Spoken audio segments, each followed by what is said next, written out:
지금 저쪽 정원 뒤쪽에 그 다른 억새 종류 때문에요. 정원이 엉망이 된 공간이 있어요. 그래서 거기도 지금 사실 평수로 따지면 한 2, 300평 정도인데, 작년이네요, 벌써.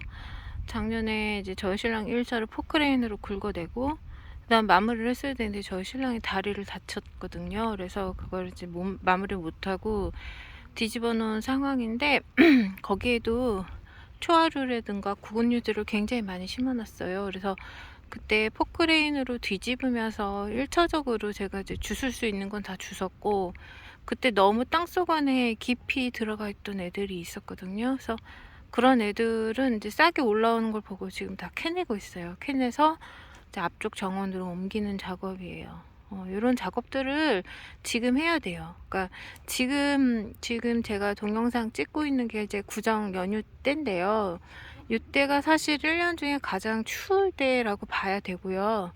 그리고 이제 봄을 준비해야 되는, 이제 겨울에서 봄으로 넘어가는 준비를 해야 되는 때예요. 그래서 뭘 해야 되냐면, 지금 이제 여기 보면은 요게 이제 국화 계열이요. 아스타 계열이거든요. 이거는 조금 다른 이름으로 불리고 있는 품종인데, 이렇게 초하류 중에서 작년에 봄하고 여름하고 가을 때 마른 줄기채로 이렇게 말라붙은 애들 있잖아요. 이런 애들을 지금 정리를 해야 되는 거예요.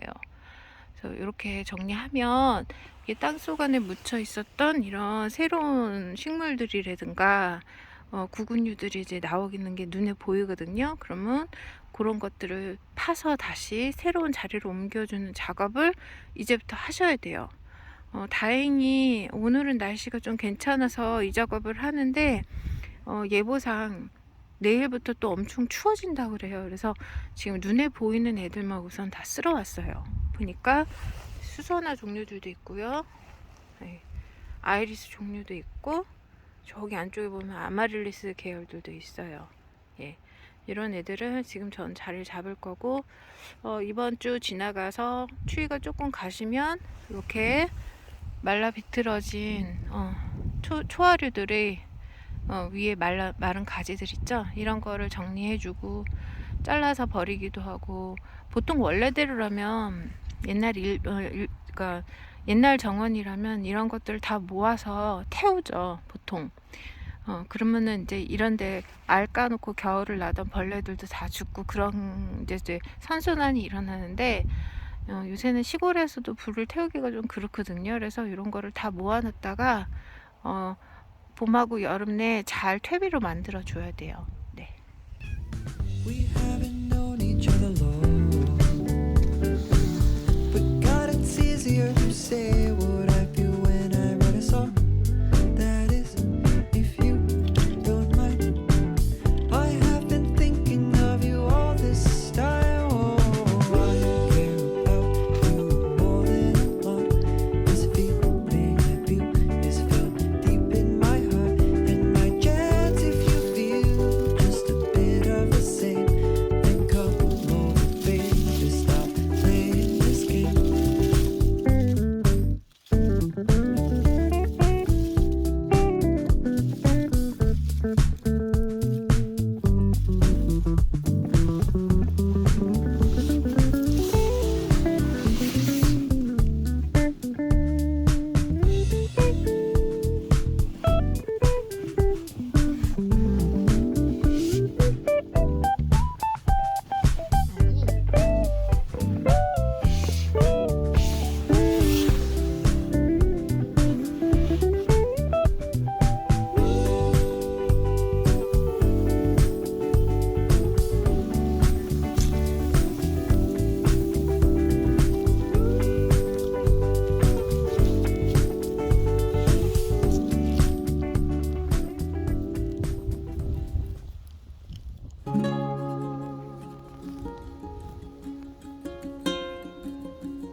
내일은 전국이 영하의 기온으로 올겨울 들어 가장 추울 것으로 예상된다라는 안전 문자가 어제 오늘만 해도 몇 번이나 울렸어요.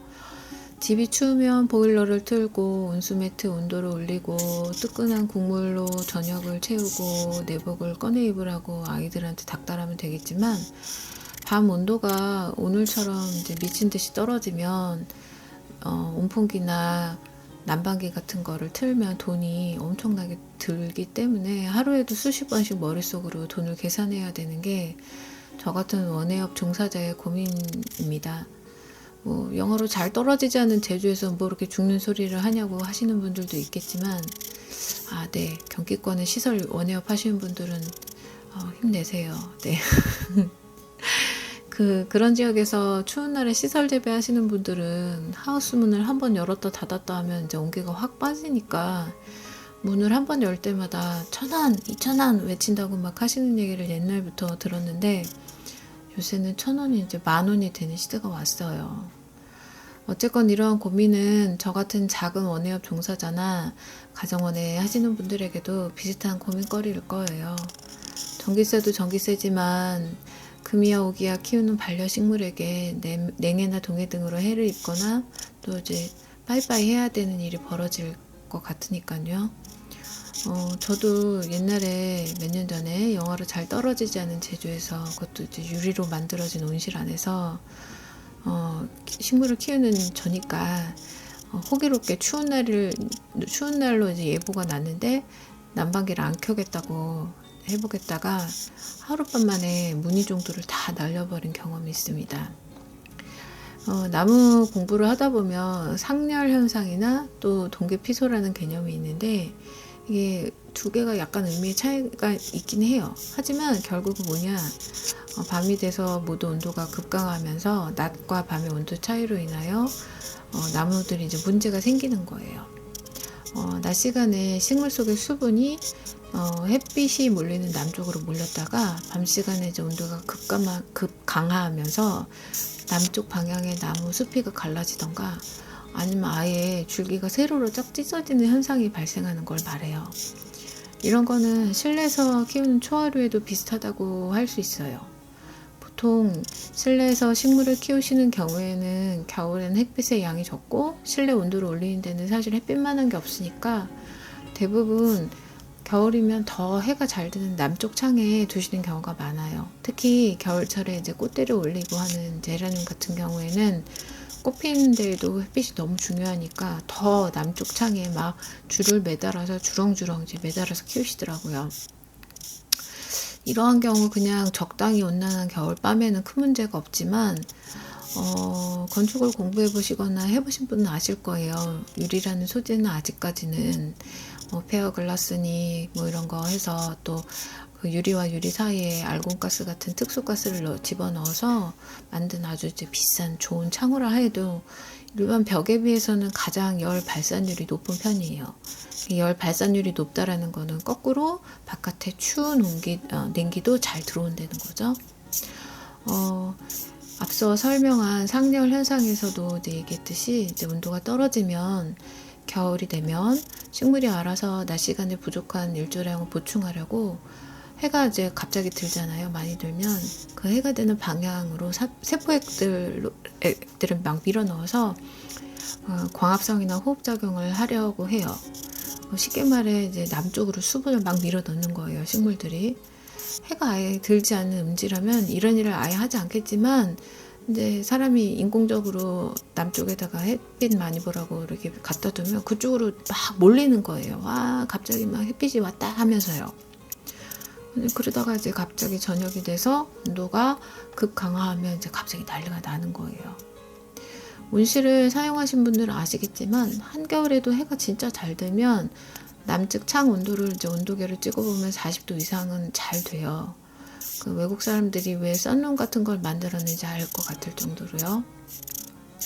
이런 따뜻한 낮 온도에서 갑자기 밤에 막 영하 20도 가까이로 떨어지는 일이 벌어지면 유리가 창호가 아무리 좋고 비싼 걸 한다고 해도 낮밤의 온도차가 막 몇십 도가 나버리는 거예요. 그러면 낮 시간에 남쪽 햇빛 보는 쪽으로 막 몰려있던 수분이 갑자기 막 갈 길을 잃고 막 재수없이 영화라도 찍는 날에는 그냥 막 녹아내려 버리는 거예요.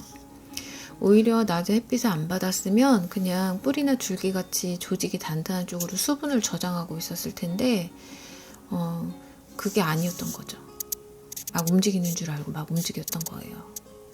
이게 나무에서는 심해지면 나무가 껍질이 찢어지거나 나무 자체가 쪼개지고, 그래서 이제 조경에서는 제일 위험한 지역이 겨울에, 한겨울에 남쪽을 바라보고 있는 양지바른 언덕이라고 얘기를 해요.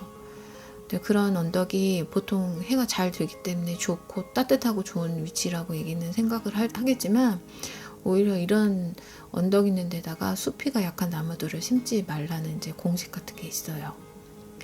부지런한 식물 집사님들은 해가 떨어지기 무섭게 화분들을 안쪽으로 들여놓으시던가, 아니면 신문지나 비닐봉지라도 위에 막 식물 위에 덮어두시겠지만, 일반 분들은 이런 사실도 모르고 그냥 낮 시간에 나는 얘한테 할 일을 다 했어 라고 생각을 하실 거예요.